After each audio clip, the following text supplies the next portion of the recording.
Di dalam rumahnya kerap ditemui barang-barang berupa keris, cincin batu, dan beberapa peninggalan kuno. Meski nilai Jawa ada di dalam kehidupan mereka, keluarga ini adalah sebuah keluarga Muslim yang taat. Semua peninggalan dan barang antik di rumahnya hanyalah sebuah peninggalan dari kakek-kakek mereka yang konon dijaga untuk menjunjung hormat mereka kepada yang sudah meninggalkan dunia ini. Bertempat tinggal di salah satu kota besar di Jawa Timur, Della saat ini menempuh pendidikan sebagai mahasiswi di salah satu kampus swasta di kota ini. Sore itu Della menatap langit mendung. Hujan akan turun sebentar lagi, batinnya. Tak seberapa lama ada suara motor mendekat. "Kamu tidak dijemput, Del?" kata seorang wanita yang mengendarai motor metik, menatap Della dengan senyum ramah. Della teringat ayahnya sibuk, ibunya apalagi. Sedangkan kekasihnya tidak dapat datang karena harus kerja sip. "Bareng saja, kebetulan aku lewat rumahmu loh," ajak gadis itu. Mega adalah nama gadis itu, sahabat sekaligus teman Adele yang paling mengerti kondisi satu sama lain. Tanpa menunggu hujan turun, Della segera menyambar dan duduk di jok motor Mega. Mereka pun segera pergi meninggalkan kampus. Di tengah perjalanan, Della tampak tidak fokus dengan apa yang sebenarnya sedang ia pikirkan. Ia hanya teringat satu orang yang membuatnya akhir ini merasa tidak nyaman. Mbah Wira, begitu Della memanggilnya. Mbah Wira adalah satu-satunya nenek Della yang masih hidup. Beliau adalah ibu dari pihak ayah yang saat ini tinggal satu atap bersama Della. Namun beberapa bulan ini, Della menemukan kejanggalan dengan neneknya yang selama ini dekat dengannya, seolah-olah itu bukanlah neneknya. Namun dia bimbang. "Kamu lagi mikir apa, Del?" tanya Mega, menyadarkan Della dari lamunannya. Tidak ada. Mega tahu Della berbohong, namun dirinya tak punya hak untuk memaksanya bercerita. Kurang beberapa kilometer, hujan mulai turun disertai kilatan petir yang menyambar. Namun Mega tetap melanjutkan perjalanan. "Terobos saja, biar kita cepat sampai." "Boleh," kata Della. Motor Mega kini berhenti di sebuah pekarangan dekat kompleks perumahan yang halamannya luas. Itu adalah rumah Della. "Nggak mampir?" "Nggak, Del, lain kali saja. Titip salam buat emak, bapak, sama Mbah Wira." "Ya sudah, hati-hati." Begitu motor Mega kembali melaju menembus hujan yang kian hebat, Della baru sadar. Sudah hampir jam 6 sore dan hari sudah mulai petang. Namun tak satu pun lampu yang menyala di rumahnya. Padahal kiri kanan tetangganya sudah menyalakan lampu guna mengusir kegelapan di sekitar rumah. Apa listriknya mati? Batin Della mendekat. Namun perasaan itu kembali lagi. Akhir-akhir ini semua seperti mimpi. Seperti ada yang lain di dalam rumahnya yang membuat Della tidak nyaman dan tidak ingin kembali ke rumah. Namun masalahnya Della tidak tahu apa itu. Ia membuka pintu dan mengucapkan salam seperti biasanya. "Assalamualaikum," katanya. Namun kegelapan dan keheningan yang justru menyambutnya. Della mencari saklar lampu, menekannya, lalu menupainya listrik tidak juga menyala. Di dalam kegelapan yang menguasai rumah itu, Della tertuju pada seseorang yang tengah duduk, begitu gelap, sehingga Della harus mendekatinya. Rupanya, ada seseorang selain dirinya di rumah ini. Tapi kenapa ia tidak menjawab salamnya? Selain keluarganya, di rumah ini tinggal Mbak Ningsih, asisten rumah tangga yang sudah bekerja 3 tahun. Namun jam 5 sore adalah batasan waktu bagi Mbak Ningsih dalam bekerja, karena beliau seharusnya sudah pulang. Jadi, siapa yang sekarang sedang duduk membelakinya? "Mbok," panggil Della seraya mendekat. Sosok itu hanya diam, namun semakin Della mendekat, terdengar suara menangis. Sangat lirih, sehingga Della tidak dapat memastikan apakah dia sedang menangis. Kini Della sudah tepat di belakangnya.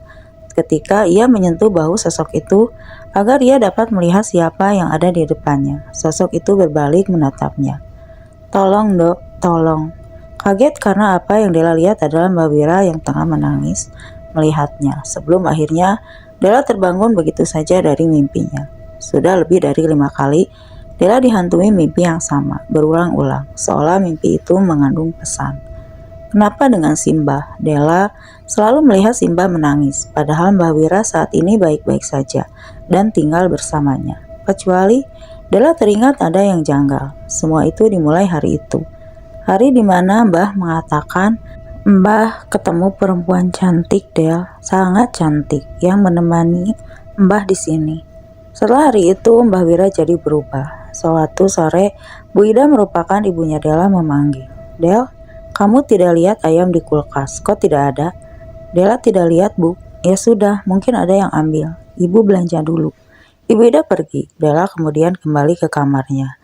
Namun, ketika ia melewati kamar Mbah Wira, terdengar suara merkecap seperti seorang tengah mengunyah dan menimbulkan suara yang mengganggu.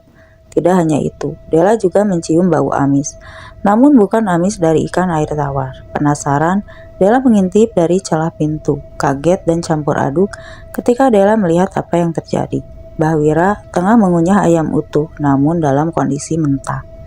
Saat itu juga Dela lari ke kamarnya, berharap apa yang dia lihat itu salah. Namun pikirannya segera menjadi rasa curiga yang besar. Mbah Wirawati yang ia kenal bukan Mbah Wira, neneknya yang dulu dekat dengannya. Semakin hari Dela semakin curiga untuk hanya tingkah laku Mbah Wira yang semakin di luar nalar. Setiap malam, bahkan ketika azan maghrib dan isya, Mbah Wira sangat suka mengeraskan volume radio yang tengah memutar tembang Jawa. Bu Ida dan Pak Imron tidak dapat berbuat banyak karena setiap kali ditegur Mbah Wira akan melotot dan mengatai bahwa mereka anak durhaka. Lagu-lagu tembang Jawa ditengar Mbah Wira juga asing di telinga Dela. Meski ia tahu beberapa kosakata Jawa kromo inggil, namun beberapa kalimatnya ada yang asing, seolah itu tembang lama. Terkadang Dela mencatat setiap syairnya. Beberapa selalu menceritakan tentang ritual dan hal-hal berbau mistis. Namun dari semua itu, Dela pernah tanpa sengaja melihat Mbah Wira tengah tertawa. Ia duduk di kursi tua di dalam kamarnya. Tampak seperti sedang berbicara entah dengan siapa. Karena ketika Dela mencoba mengintip dari celah pintu, Mbah Wira seolah-olah tahu Dela sedang mengamatinya. Puncaknya ketika Mega datang ke rumah Dela untuk mengerjakan tugas kampus. Baru saja Mega masuk, dia langsung tahu ada yang tidak beres di rumah ini. "Kenapa, Meg? Kamu cium bau amis nggak?" kata Mega sembari menutup hidungnya. "Aku nggak cium apa-apa. Bau bangkai ini," kata Mega. Mega tiba-tiba menuju ke salah satu kamar yang rupanya adalah kamar Mbah Wira. "Kenapa, Meg?" kata Dela. "Baunya dari sini, Del." Ragu diselimuti rasa syukur, Dela hanya tidak tahu kenapa dari sekian banyak kamar, Mega justru menuju kamar Mbah Wira. "Aku penasaran, bau apa sih ini? Busuk sekali baunya."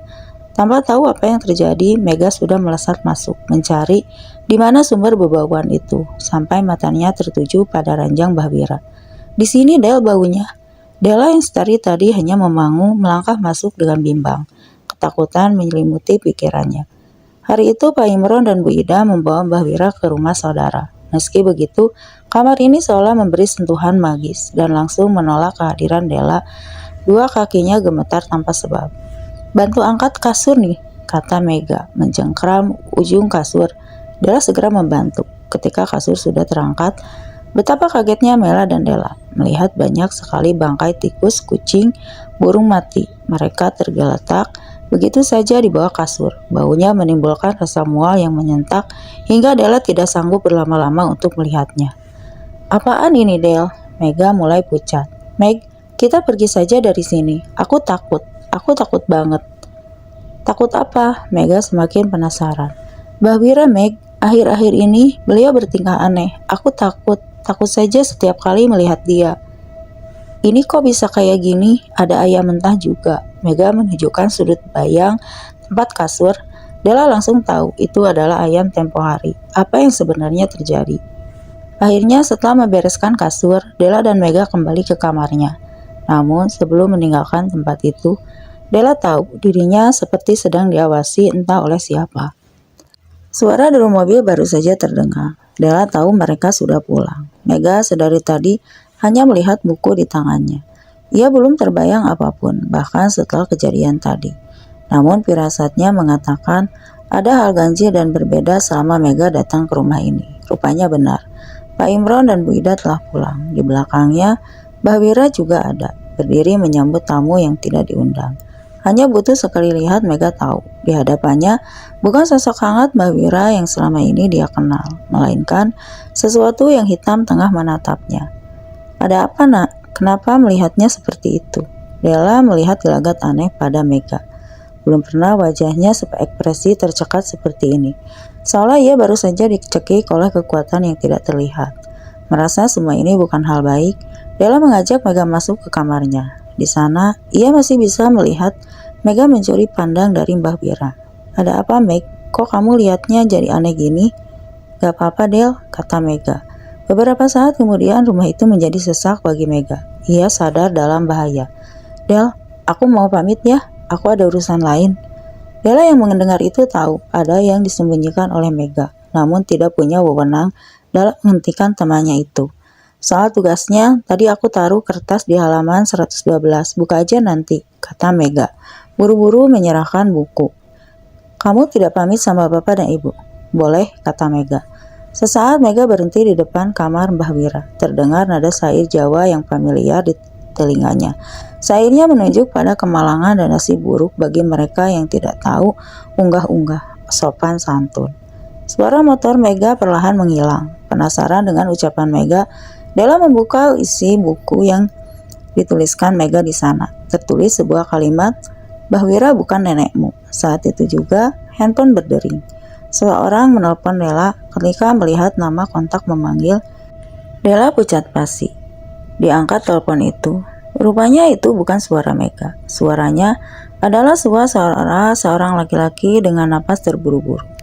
"Mohon maaf, di kontak darurat ada nomor ini. Pemilik HP ini baru saja kecelakaan, menerabas pohon dan saat ini tengah kritis."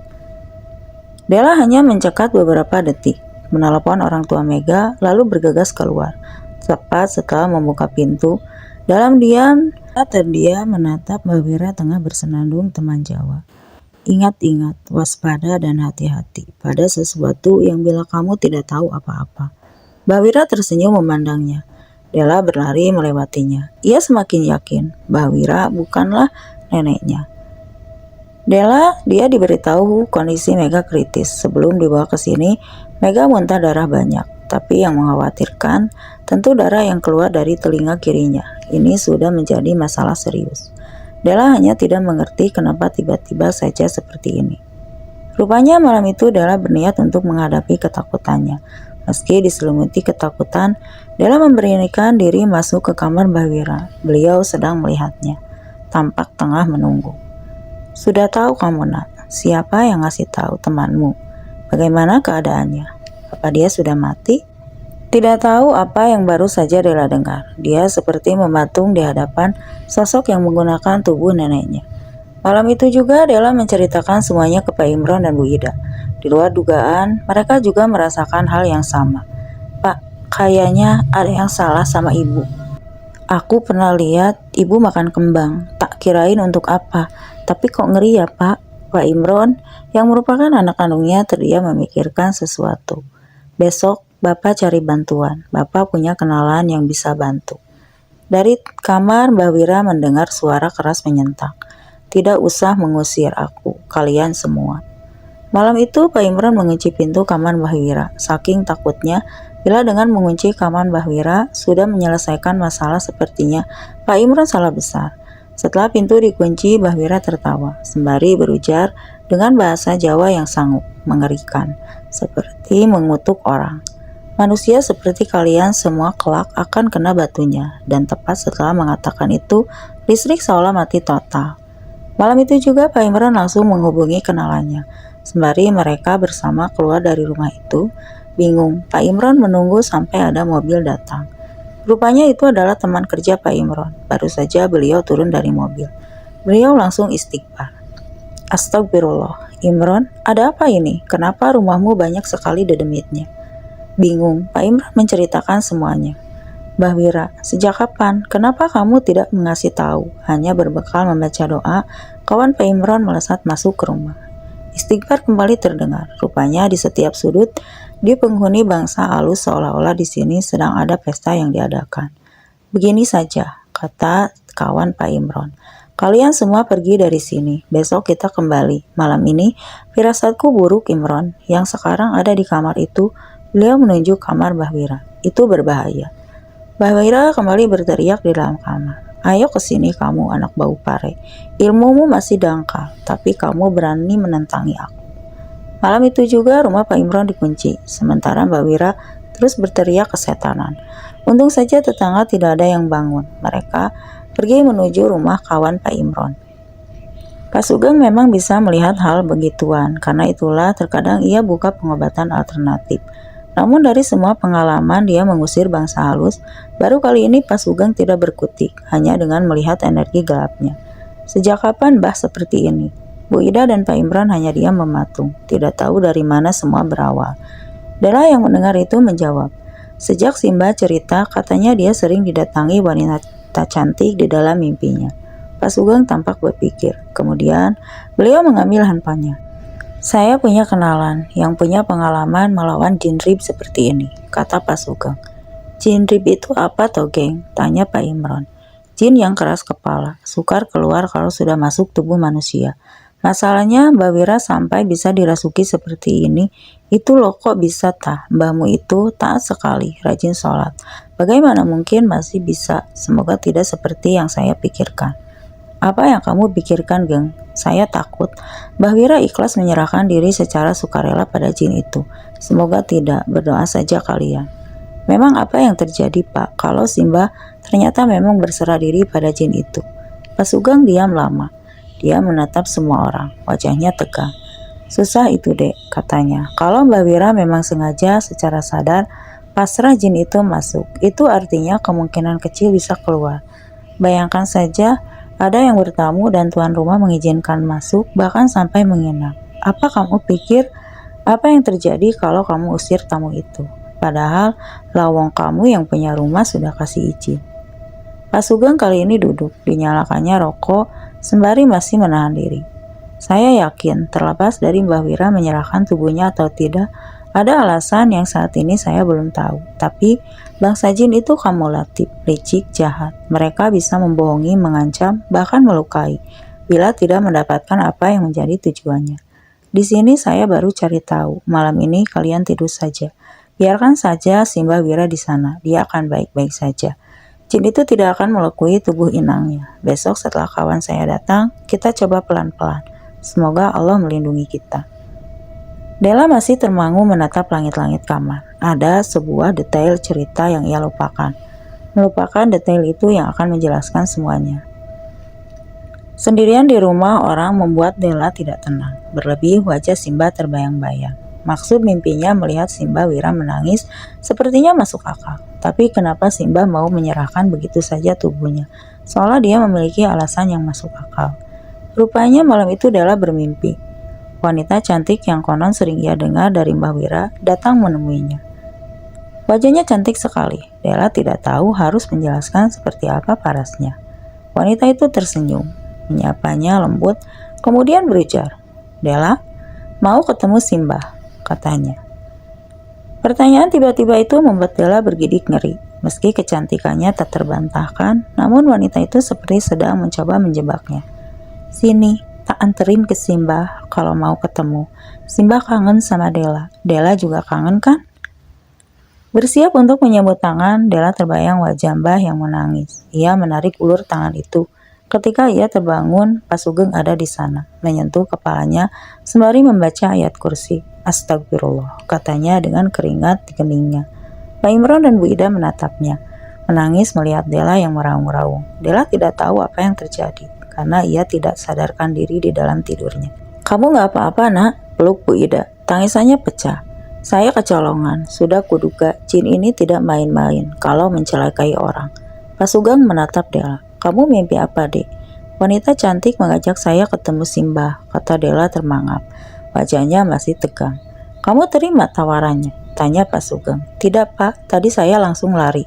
Dia sempat ngajar saya, tapi Simba nolong saya. Beliau bilang, jangan ganggu keluarga saya." Della menangis sejadi-jadinya. "Sudah kuduga," kata Pak Sugeng. Mbah Wira menyembunyikan sesuatu. "Kamu tidur saja lagi, Dek. Kali ini jangan lupa doa, minta pertolongan sama Allah." Pak Sugeng pun pergi meninggalkan kamar itu. Besoknya datang seseorang masih muda. Beliau menyapa dengan ramah.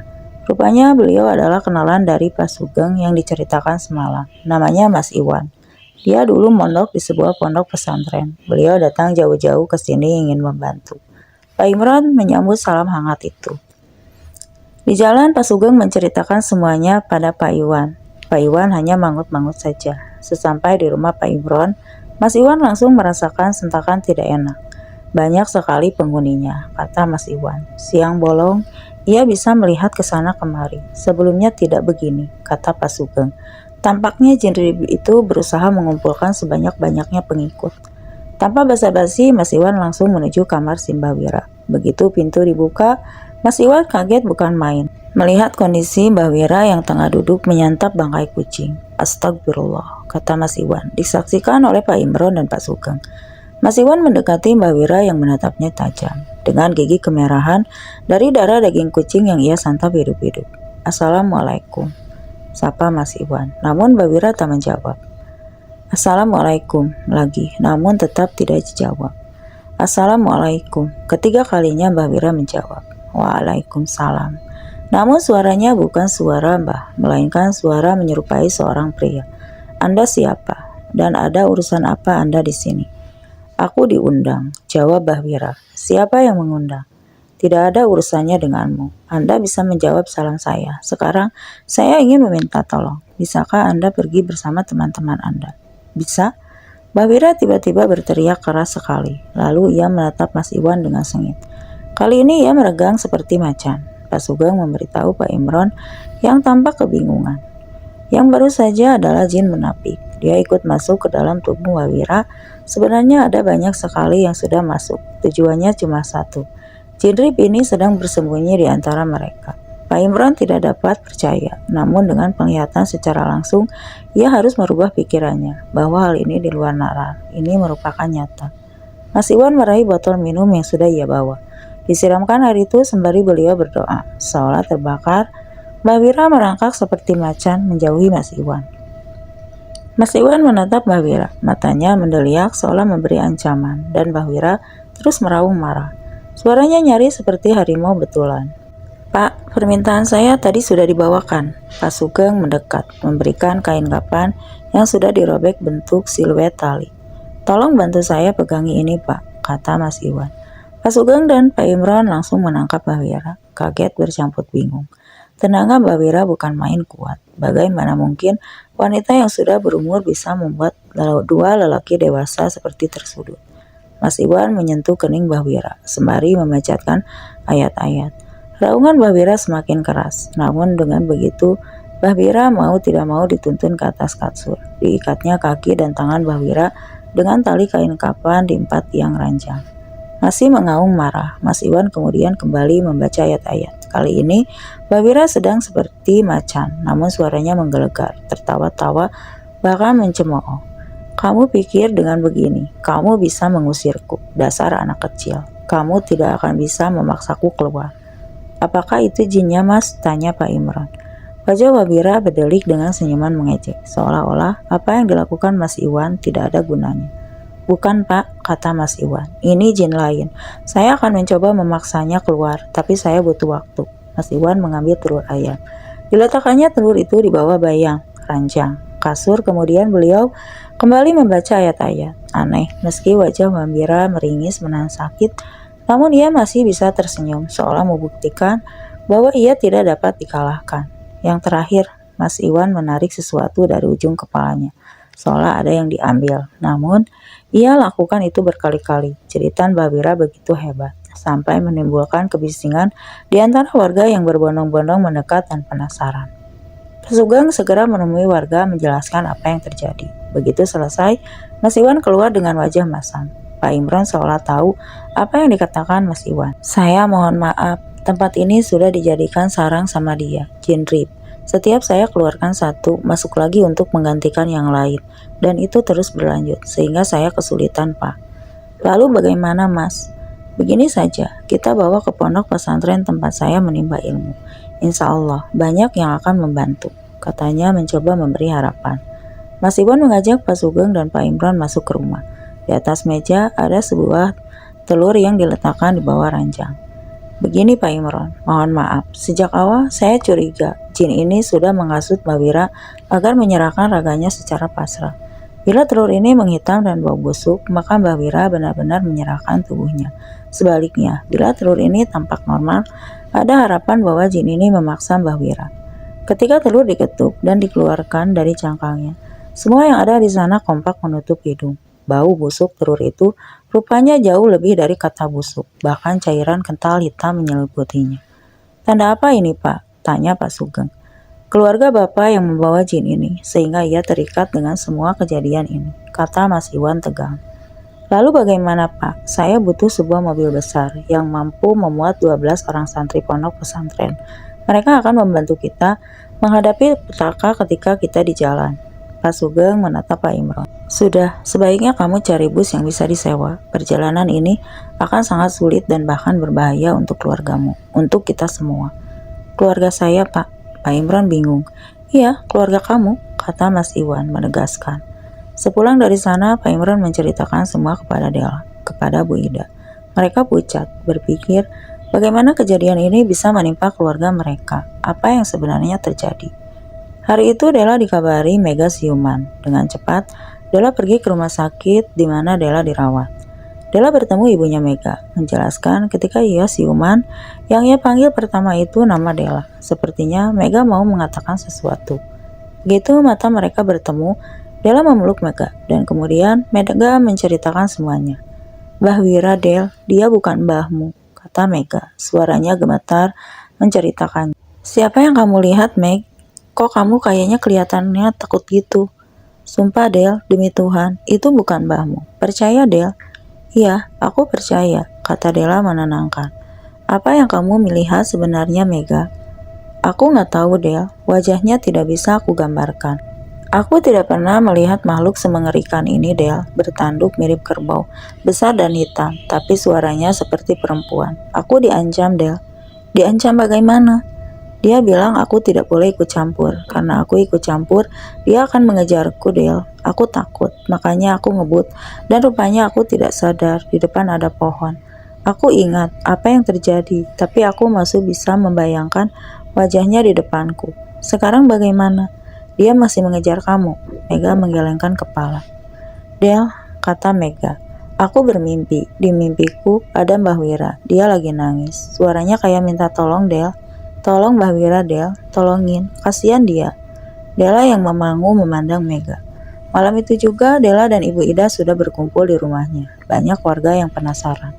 Desas-desus yang menyebar tidak hanya keluarga mereka yang menjadi perbincangan. Namun sedari tadi, banyak anak-anak yang tidak dikenal memenuhi rumah mereka mengaji di depan rumah itu. Bus yang disewa Pak Imron sudah datang. Mas Iwan dan Pak Sugeng mengangkat tubuh Mbak Wira yang memberontak, minta dilepaskan. Warga mulai terdengar bersaut-sautan membicarakan ini. Ini pertama kalinya terjadi di komplek ini, membuat Dela hanya bisa merunduk pasrah. Anak-anak itu rupanya para santri dari pondok pesantren Mas Iwan. Setelah Mas Iwan masuk ke bus, yang lain mengikuti, termasuk Pak Imron sekeluarga. "Apa tidak sebaiknya kami pakai mobil sendiri saja, Mas?" kata Pak Imron. "Jangan, sudah lebih baik di bus saja semuanya," kata Mas Iwan. Di sana, Mbah Wira diikat dengan mendelik ke semua orang. Wajahnya menatap marah pada Pak Imron dan juga mencaci maki dia bahwa dia anak durhaka yang memperlakukan ibunya seenak jidatnya. Dela belum berani menceritakan ini pada Mas Iwan dan yang lain. Namun sesekali ia melirik wajah Mbah Wira. Setiap kali Dela meliriknya, ia melihat Mbah Wira juga menatapnya, tersenyum seakan-akan menyapanya. Bus mulai meninggalkan rumah Pak Imron. Suara para santri lantang berdoa membaca kertas yang sudah dibagikan Mas Iwan.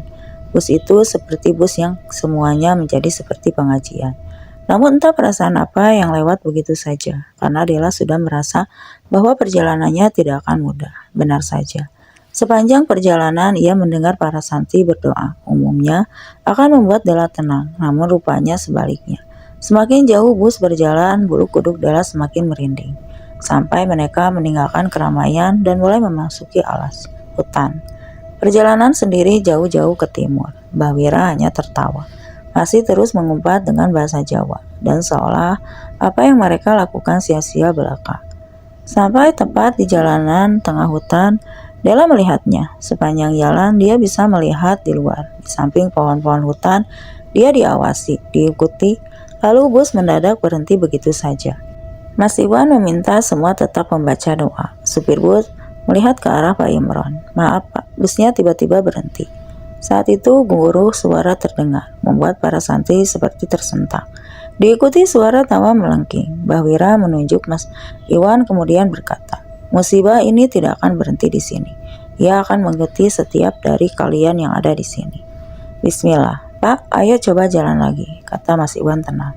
Anehnya, bus kembali berjalan, namun supir bus tampak mengerti. Apa yang sebenarnya terjadi di sini bukanlah perjalanan biasa. Karena ia bercerita pada Pak Imron, sepanjang perjalanan di kiri kanan jalan banyak memedi, bangsa halus. Berbaris di sepanjang jalan meminta naik. Astagfirullahaladzim. Kalimat itu terus terdengar dari mulut si sopir. Setiap ia melihat jalan, ia akan mengucap itu kembali. Sebenarnya tidak hanya itu. Semakin malam entah kenapa semakin dingin. Dinginnya bukan karena suhu yang turun, namun ada energi negatif yang begitu kuat. Seolah menandakan agar mereka tidak lanjut. Sampai akhirnya hal yang paling tidak diinginkan terjadi. Ban bus sempat bergesek hebat di jalan yang sudah sepi itu. Untung saja bus mampu berhenti tiba-tiba. Rupanya Pak Iwan menyadari sesuatu. "Alhamdulillah," katanya bingung. Pak Imron bertanya, "Maksudnya bagaimana, Pak?" "Pak supir, tolong dicek ban atau mesinnya sekarang, Gih. Yang lain tetap di dalam bus. Monggo Pak Sugeng ikut saya," kata Mas Iwan. Tanpa menunggu waktu lama, Pak sopir memeriksa ban satu-satu, dan benar saja. Ada satu ban yang kondisinya tidak memungkinkan untuk kembali berjalan. Pak sopir lantas bertanya, "Apa maksudnya ini, Pak?" "Sudah, sekarang kita banti bannya. Untung saja kejadian ini tidak menimpa kita di depan sana." Mas Iwan menunjuk jalan di depan. "Kenapa, Pak?" tanya Pak sopir. "Di depan sana ada jurang yang kalau kondisi ban tidak prima mungkin akan membahayakan nyawa kita." Dibantu Pak Sugeng, segera Mas Iwan dan Pak sopir mengganti ban yang besar itu. Sementara Dela melihat Mbak Wira dengan berbicara, "Cu, Mbah kangen." Namun Bu Ida dan Pak Imron nampak memegang lengan Dela, seolah menolak untuk mendekatinya. "Ini si Mbah, Cu. Delia, namamu yang ngasih aku, Cu," katanya. "Itu si Mbah, Pak, Bu." Dela mau mendekat. "Jangan," kata Pak Imron tegas. "Jahat sekali kalian sama ibumu yang melahirkan kamu. Jahat," ucap Mbak Wira dengan suara bergetar. Dela mulai menangis, memohon diizinkan mendekat. Sampai ada seorang santri mendekatinya. "Pendusta sampean. Pendusta kau." Saat itu Dela sadar, sosok itu di depannya menyeringai. Bus kembali melaju, dan benar saja, di kiri jalan hampir sepanjang 12 km itu jurang. Pak sopir tidak berhenti beristighfar, seolah kejadian malam ini merupakan pelamaan yang membuatnya tidak percaya. Sementara Mbak Wira kembali tertawa-tawa, membuat semua kian mencekam. Selepas jalan jurang, rupanya mereka masih harus masuk lagi ke jalanan samping kiri kanan hutan. Sampai akhirnya Mas Iwan menyuruh berhenti di sebuah jalanan yang dia babat. Bus pun berhenti. Mas Iwan dan Pak Sugeng mengangkat Mbah Wira, menuntunnya untuk ikut. Bus tidak bisa masuk, tapi pesantrennya sudah dekat dari sini. Tinggal masuk ke jalan itu, kata Mas Iwan. Pak supir yang masih kebingungan memilih untuk ikut masuk. Ia masih terbayang bagaimana ia melihat dedemit yang selama ini dia lewati. Wajah Mbak Wira mulai berubah. Awalnya di mana ia terlihat pongah sombong, kini meraung meminta dilepaskan dan mengancam akan mencelakai Mbah Wira semakin jauh bila ia tetap dipaksa ikut. Pak Imron sedari tadi khawatir dengan ancaman itu, namun Mas Iwan justru menantang. "Kamu pikir saya tidak mengerti? Kamu hanya menggertak." Suara meraung semakin terdengar, diikuti suara para santri. Dara berjalan dekat di belakang Pak Sugeng. Bu Ida dan Pak Imron ada di belakangnya. Suasana pesantren itu rupanya tidak seperti yang ia bayangkan. Di kiri kanan, ia bisa melihat pohon-pohon di mana-mana. Selain itu, perasaannya semakin tidak enak. Sampai Dela yang awalnya baik-baik saja, semakin lama semakin berat. Dan ia tidak ingat apa-apa yang terjadi selanjutnya. Yang ia ingat rupanya, Dela pernah melihat wajah jin yang merasuki tubuh Mbah Wira. Sekarang ia tahu hubungan apa yang terjadi hingga keluarganya terseret masuk ke dalam lubang masalah ini. Bu Ida lah penyebab utamanya. Dela terbangun begitu saja. Di depan Bu Ida dan Pak Imron melihat cemas. Mas Iwan hanya menatap Dela, sementara Pak Sugeng melihat dari ambang pintu. Namun Dela tertuju pada pria mbah-mbah yang sudah tua sekali. Dia duduk dengan tongkat kayu jati di tangannya. Ia tersenyum menyapa. "Nah Dela, sudah sadar?" Suara lembut dan begitu membuat segan. Ia tahu Namanya mungkin kedua orang tuanya yang memberitahu, pikirannya. Namun rupanya Mbah ini memang sudah tahu semuanya. Kalau Nadela sudah merasa baik, Mbah tunggu di depan padepokan, dekat masjid. Semuanya dibantu Mas Iwan. Mbah asing itu meninggalkan kamar. Bu Ida mendekati Dela, namun Dela langsung mengatakan, "Bu, Ibu mengambil apa di tempat itu? Tempat kita menginap waktu di gunung." Bu Ida tampak terkejut, namun ia tidak bisa menjawab pertanyaan Dela. Pak Sugeng tiba-tiba masuk. "Apa Dela sudah baikan? Mbah Patona memanggil kalian." Pak Imron, Bu Ida, dan Dela segera pergi. Ia masih memandang ibunya, tatapannya menyelidik. Di padepokan terlihat seperti tempat mengaji kitab kuning. Lantainya terbuat dari kayu jati yang disepuh, sehingga halus. Di sana Mbah Patona, Mas Iwan sudah menunggu. Di depan ada kopi hitam dan sebutir telur. Pak Imron seperti sudah tahu apa yang akan dilakukan Mbah Patona. "Langsung saja ya, begini," kata si Mbah Patona. "Saya harus memberitahu dulu, bila Mbah Wira, Mbah kalian saat ini disembunyikan di tempat yang sangat jauh, tidak bisa pulang. Tidak bisa dituntun pulang. Jadi sebelumnya saya harus menyampaikan ini. Mohon maaf bila saya tidak dapat membantu banyak. Tapi saya akan mencoba sebisa mungkin dan semoga Allah memberitakan kemudahan kepada kalian."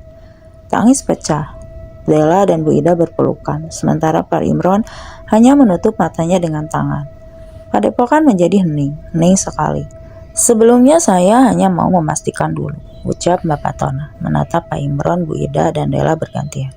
"Sebelum kejadian ini menimpa kalian, adakah di antara kalian yang bermimpi bertemu dengan wanita cantik?" Dela langsung mengatakan, "Iya Mbah, itu saya." Nadela tahu siapa wanita ini. Dela menggelengkan kepala. "Nadela," kata Mbak Patona, "coba mendekat." Ketika Dela mendekat, Mbak Patona membaca ayat seperti memijat tengkuk Dela. Dan betapa terkejutnya, mendadak perutnya mual dan Dela memuntahkan sesuatu. "Astagfirullah," ucap semua orang yang melihat. Di lantai seperti ada ikan lele, namun bukan lele. Besarnya seukuran ibu jari dan panjangnya sepanjang telapak tangan. "Kenapa begitu Mbah?" kata Mas Iwan yang sama kagetnya. "Sudah kuduga, sebenarnya yang dia incar sejak awal itu Dela." Kemudian Mbah Tonah menatap Bu Ida. "Bu Ida, bisa cerita apa yang diambil dari sebuah kamar di penginapan? Mungkin Ibu Ida bisa mulai bercerita." Bu Ida menatap Mbah Tona, ragu, namun kemudian beliau mengatakan, "Sebuah kalung, Mbah." "Kalungnya milik Ibu?" "Bukan, Mbah." Bu Ida terdiam lama. "Saya mengambil di salah satu kamar, dan entah kenapa saya ingin membawanya pulang." Mbah Tona lalu beralih ke Pak Imron dan Dela. Beliau mengatakan, Sudah, jangan ada yang marah. Sudah terjadi. Tidak ada yang bisa mengurangi waktu. Yang sekarang saya ingin tahu, di mana kalung itu?" "Itu masalahnya Mbah," kata Bu Ida. "Saya menaruh kalung itu di dalam tas, tapi sesampai di rumah, kalung itu tidak sampai sekarang saya tidak tahu dia ada di mana." Mbah Tona mengangguk. Tidak perlu dicari, karena kalung itu sudah dibuang oleh Mbah Wira. Begini, Mbah Tona menjelaskan. "Sebelumnya saya akan jelaskan dulu titik permasalahannya. Kenapa bisa menjadi seperti ini? Kalung itu sudah berpindah-pindah tangan dari satu keluarga ke keluarga lain. Tujuannya cuma satu, membawa bala bencana bagi mereka yang menyimpannya. Mbah Wira tahu akan hal itu. Karena entah kalian sadar atau tidak, Mbah Wira bukan sembarangan orang.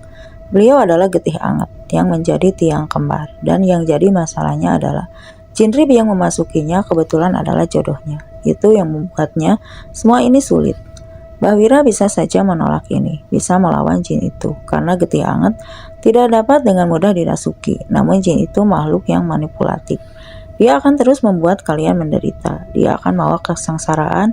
Bagaimana itu bisa terjadi? Karena penjenengan Bu sudah membawa benda yang seharusnya tidak boleh Anda bawa. Benda yang bukan milik Anda. Sekalipun itu adalah batu permata, dilarang bagi seorang muslim untuk mengambilnya, karena tidak ada yang tahu selain Allah yang maha tahu. Mbah Wira menerima jin ini, asalkan di kalian tidak ada yang dilibatkan dalam penyakit atau musibah yang sedang siap ia tumbahkan pada keluarga ini. Sekarang saya harus cari tahu dulu di mana Mbah Wira disembunyikan, karena alam mereka berbeda dengan alam kita. Semoga Allah membantu kita dan semoga berakhir dengan baik. Bu Ida nampak terpukul. Tidak ada lagi kalimat yang bisa keluar lagi dari bibirnya. Semua orang hanya merunduk, tidak pernah terbayangkan bila rupanya Mbak Wira yang menanggung akibat dari semua ini. Malam itu juga Mbak Tona mengantar Pak Imron sekeluarga ke rumah tempat di mana Mbak Wira berada. Rupanya tempat itu sangat jauh. Bahkan butuh waktu 20 menit untuk sampai. Di sebuah gubuk kecil, di luar gubuk banyak santri tengah mengaji. Cahaya di sana hanya bergantung pada obor. Ketika pintu akan dibuka, Mbah Tona mengatakan untuk menyiapkan mental, karena apa yang akan mereka lihat semata-mata bukan untuk menyiksa atau membuat Mbah Wira tersiksa. Ini adalah cara yang bisa dilakukan untuk membersihkan jin dan mangsa lelembut yang sudah terlanjur masuk karena diundang. Sekarang, tinggal jin rib itu sendiri yang ada di dalam tubuh Mbah Wira. Pintu dibuka dan Mbah Tona mempersilahkan Pak Imron sekeluarga masuk. Ngeri bercampur takut, apa yang disaksikan di luar batas nalar. Tangan dan kaki Mbah Wira dipasung, wajahnya dipenuhi banyak luka borok. Tidak hanya itu, bau busuk yang menyengat membuat siapapun menciumnya tidak akan bisa tahan. Mual, itu yang dirasakan Dela. Sampai kiri kanan banyak darah di mana-mana. Ada apa ini Mbah? Tanya Pak Imron. Sabar Mas, ini ulah jin rib, dia sudah tersudut, kata Mas Iwan menenangkan. Dela yang pertama mendekati, dirinya tidak tahu lagi harus berkomentar apa. Meski semua itu terdengar tidak masuk akal, namun jauh di sana dia masih melihat bayangan Simba. Mungkin beliau sangat tersiksa. Sampai Dela melihatnya dengan jelas, mata Mbak Wira sepenuhnya hitam legam, tidak ada putih di matanya. Ia meraung setelah melihat Dela, memohon agar ia dilepaskan dari belenggu ini. Namun Dela tidak tahu itu bukanlah Mbah Wira. Mbak Tona duduk di sebuah kursi tua. Beliau merangkul tongkatnya, menghadap Mbak Wira dengan tenang. Sebelum tidur, semua tampak kaget. Kenapa Mbak Tona tiba-tiba tertidur? Mas Iwan dan Pak Sugeng menahan Bu Ida dan Pak Imron. Beliau hanya mengatakan, di sini saja Bu, biar diurus sama Mbak Tona. Tiba-tiba seperti petir di siang bolong, Mbak Tona terbangun, berbicara dengan bahasa Arab. Suaranya melengking seperti wanita. Dela yang menyaksikan itu kaget, setengah merinding. Ucapan Mbak Tona tertuju pada sosok di hadapannya. Rupanya Mbak Wira bisa menjawab ucapan bahasa Arab itu. Mereka sama-sama mengobrol, namun ada suaranya yang sangat sengit. Mas Iwan menjelaskan, Mbak Tona sudah memaksa jin itu memberitahu di mana Mbak Wira disembunyikan. Namun jin ini jauh lebih keras kepala, karena memang sejak awal jin ini sudah cocok dengan tubuh Mbak Wira. Namanya juga tiang kembarnya. Rupanya jin itu tetap tidak mau memberitahu, dan Mbak Tona tertidur kembali. Begitu beliau terbangun, Mbak Tona berujar pada Pak Imron, saya ingin berbicara dengan Anda, dan hanya Anda saja. Mari ikut saya. Lama, Dela tidak melihat Pak Imron dan Mbak Tona. Sekitar 2 jam dini hari, mereka kembali. Namun wajah muram terlihat dari ekspresi garis muka Pak Imron. Del, Bapak mau ngomong, kata Pak Imron. Dela sayang sama Mbah kan? Dela mengangguk, wajahnya terlihat bingung. Begini, kata Pak Imron. Hari ini akan diadakan sholat mayit untuk Mbah Wira. Kaget tentu saja, Dela terdiam. Sholat gaib, Pak, kata Dela. Jadi Mbah sudah nggak ada. Begini, kata Pak Imron mencoba memeluk Dela. Ada harapan dengan sholat gaib, kita sudah mengikhlaskan Simba. Dan jika kita sudah ikhlas, jin ini akan ikut lenyap. Tapi rupanya ini bisa memberi jalan ke Simba untuk pulang. Masalahnya, Dela harus siap menerima konsekuensi apapun. Mungkin Simba bisa pulang, tapi akal sehatnya ikut lenyap. Namun hanya itu cara satu-satunya. Bukankah setiap manusia memang akan mati? Malam itu persiapan sholat gaib dilaksanakan saat itu juga. Bagai diterpa badai angin, rupanya jin rib itu sudah tahu. Dia berteriak dan alam menentangnya dengan angin yang berhembus kencang. Para santri begitu terkejut, namun Mbak Tona tetap tenang. Sembari meminta semua santrinya mendekat, termasuk Dela yang baru saja berwudu. Salat dilakukan dengan hikmah, dipimpin Mbak Tona, dan jin itu menjerit-jerit sejadinya. Konon Dela bercerita, ini seperti melihat tubuh Mbak Wira bertekuk dengan suara tulang dipatahkan, begitu ngeri. Namun Dela harus ikhlas. Dengan ini, semua ada jalan bagi Mbak Wira. Setelah selesai salat gaib, Mbak Wira memuntah-muntahkan cairan hitam sekali dan sangat menyengat. Dia tidak berhenti memuntahkan itu, sembari mencoba lepas dari pasak kayu. Tulang lehernya seperti baru saja patah, sehingga kepalanya tidak dapat terangkat. Ini merupakan kengerian yang pertama kali membuat Dela sampai tidak bisa melihatnya. Setelah subuh datang, Mbak Wira sudah jatuh, entah pingsan atau apa. Beliau menggelepar di atas tanah. Santi perempuan membuka pasak, membawanya kembali ke pondok pesantren. Sementara yang lain kembali untuk menunaikan sholat subuh. Azan zuhur berkumandang. Pak Imron mengetuk kamar Dela selama tinggal di pondok pesantren. Beliau memeluk Dela, kemudian mengantarkannya sebuah kamar. Bu Ida juga ikut menyambutnya. Matanya hitam tampak lelah, dihantui rasa penyesalan. Dela mencoba menghibur dengan memeluknya. Insya Allah, semuanya sudah ikhlas. Mas Iwan dan Pak Sugeng sudah menunggu di luar kamar, tidak di dalam kamar. Dela melihat Mbak Tona. Setelah mencium tangan beliau, Dela tertuju pada seseorang yang tengah duduk memandang jendela. Mbak Wira duduk, matanya kosong memandang keluar. "Mbah," kata Dela, namun tidak dijawab. Tidak berhenti, Dela terus memanggil nama Simbah. Namun sebanyak apapun dia memanggilnya, Mbak Wira seperti tidak mendengar siapapun. Di sana, Mbak Tona menjelaskan, saat ini mungkin Mbak Wira sudah kosong, seperti yang saya bilang. Kemungkinan dia tidak akan ingat siapapun, tidak akan ingat apapun, tidak bisa melakukan apapun. Makan saja harus disuapi, mandi harus dimandikan. Seperti orang mati, namun raganya tetap hidup, dan tidak akan ada lelembut yang tertarik pada jiwa yang sudah kosong. Pernah melihat kenapa orang gila tidak pernah dirasuki? Karena di mata mereka, orang gila itu tidak mempunyai akal pikiran. Bau mereka teramat sengak, sehingga bangsa halus menjauhinya. Mohon maaf, hanya ini yang bisa saya lakukan untuk membantu. Dan Pak Imron sudah setuju. Insya Allah, tidak akan ada yang mengganggu keluarga kalian kembali. Jin itu tidak akan kembali, dan tidak akan berani, karena tiang kembarnya sudah runtuh satu. Siang itu keluarga Pak Imron dan semua yang ada di sana kembali pulang setelah berpamitan kepada semua orang di pondok pesantren. Mbak Wira dituntun oleh Pak Imron ketika berjalan, dan beliau menurut saja. Tapi tatapannya masih kosong, sangat kosong. Raga tanpa jiwa. Penggambaran itulah yang Dela saksikan. 2 bulan setelah peristiwa itu, Dela bermimpi lagi. Mbak Wira kembali menemuinya dan tersenyum. Begitu ia terbangun dari tidurnya, Dela menemui Simbah yang lebih banyak beraktivitas di dalam kamarnya. Hanya melamun dan melamun. Namun pagi itu berbeda. Simbah Wira bisa melihat Dela, membelai wajahnya untuk terakhir kalinya. Tidak ada yang tahu umur manusia. Setelah Dela pergi dari kamar itu, siapa sangka Mbak Wira mengembuskan napas terakhirnya. Dela hanya bisa menatapnya sedih, tentu saja. Namun ia sudah ikhlas, dan jawaban akan senyuman itu adalah jawaban Simbah yang mungkin sudah berterima kasih pada Dela. Sebagai seorang manusia, mengambil sesuatu yang bukan haknya merupakan hal yang tidak benar. Dan semoga saja cerita ini menjadi pelajaran untuk kita, untuk tidak mengambil barang yang bukan hak milik kita. Itu adalah tindakan dan hal yang tidak terpuji.